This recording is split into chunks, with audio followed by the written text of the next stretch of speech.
Bismillah, alhamdulillah, amma ba'du. Di dalam pembahasan bab hukum bersuci ini yang menjadi sebuah dasar adalah firman Allah di dalam Al-Qur'an, yaitu baka fatahhir, dan pakaianmu bersihkanlah. Al-Qur'an surat Al-Mudaththir ayat 4. Adapun yang berasal dari sunnah adalah beberapa hadis yang cukup banyak. Di antaranya salah satunya adalah man tawaddoa falyastanthir wa manis tajmaro falyutir minha. Barang siapa berwudu, hendaklah ia meratakan air, dan barang siapa cebok, hendaklah dia menggasalkan ataupun mengganjilkan siraman. Kemudian yang kedua ada juga perintah Nabi ya supaya mencuci najis yang terkena darah haid, dan perintah beliau supaya menyiram air kencing orang dusun yang buang air kecil di dalam masjid dengan satu ember air. Kemudian yang ketiga, sabda Nabi juga tentang dua orang penghuni kubur. Innahuma la yu'adzabani wa ma yu'adzabani fi kabirin amma ahaduhuma fakana la yastanzihu minal bauli. Sungguh keduanya sedang disiksa. Mereka disiksa bukan karena melakukan dosa besar. Salah seorang mereka tidak menyiram dengan bersih setelah mereka buang air kecil. Nah, berdasarkan nas-nas di atas ataupun hadis-hadis di atas, para ulama menyepakati bahwa menghilangkan najis adalah perintah agama. Tetapi mereka berbeda pendapat. Apakah itu perintah yang wajib ataukah perintah yang sunnah? Sebagian ulama ahli fikih berpendapat menghilangkan najis itu hukumnya wajib. Inilah pendapat Imam Abu Hanifah dan juga Imam Asy-Syafi'i. Dan sebagian lagi berpendapat menghilangkan najis itu hukumnya sunnah muakkadah atau sunnah yang sangat ditekankan, bukan wajib. Dan juga ada ulama yang berpendapat menghilangkan najis jika ingat hukumnya wajib, dan jika lupa maka kewajibannya menjadi gugur. Dua pendapat terakhir ini dikutip dari Imam Malik dan juga murid-muridnya. Sebab perbedaan pendapat mereka, para ulama, dalam masalah ini itu bermuara pada tiga hal. Yang pertama, perselisihan mereka di dalam menafsirkan firman Allah, dan pakaianmu bersihkanlah. Maksudnya, apakah ini memiliki pengertian yang sebenarnya atau hanya sebuah majas atau kiasan saja?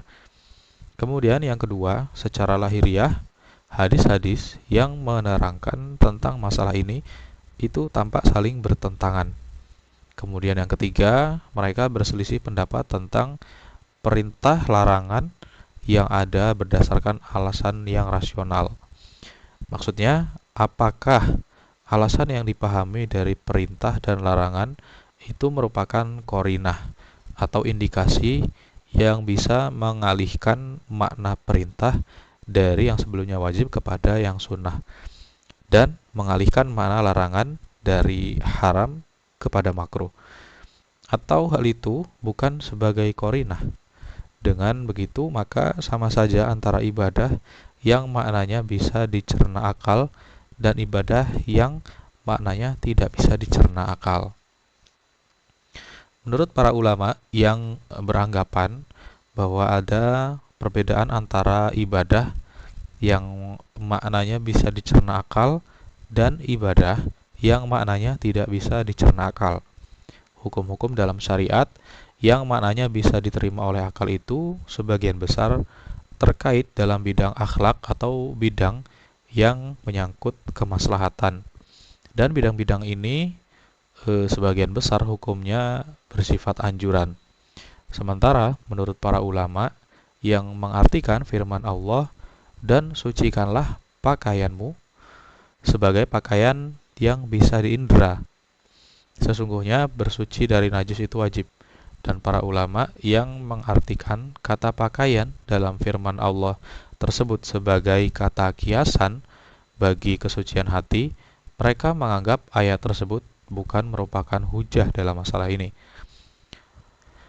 Kemudian perihal hadis-hadis yang terkesan saling bertentangan dalam masalah ini antara lain ialah yang pertama, hadis yang menerangkan dua orang penghuni kubur yang disiksa. Secara lahiriah, hadis ini mengandung pengertian bahwa membersihkan sesuatu dari najis itu hukumnya wajib, karena siksa itu terkait dengan kewajiban. Dan yang tampak bertentangan dengan hadis tersebut adalah sebuah hadis sahih yang menyatakan bahwa ketika sedang sholat, Rasulullah itu pernah dilempari kotoran binatang, yang kemudian kotoran tersebut bercampur darah. Namun, Nabi itu tidak menghentikan sholatnya. Secara lahiriah, dari hadis ini bisa kita pahami kalau seandainya menghilangkan najis itu wajib, seperti kewajiban bersuci dari hadas, tentu beliau akan menghentikan sholatnya. Kemudian yang kedua, hadis yang menerangkan bahwa Rasulullah pernah sholat dengan memakai sandal. Melihat beliau melepaskan sandalnya, para sahabat yang menjadi makmum ikut melemparkan sandal mereka. Beliau merasa tidak berkenan atas tindakan mereka itu. Dan selesai sholat, beliau bersabda kepada mereka, "Aku melepaskan sandalku karena Jibril tadi memberitahuku bahwa ada kotoran pada sandalku." Secara lahiriah, hadis ini bisa diartikan bahwa seandainya membersihkan najis itu wajib, tentu beliau tidak melanjutkan sholatnya. Para ulama yang cenderung pada pengertian lahiriah hadis ini berpendapat bahwa membersihkan najis hukumnya wajib.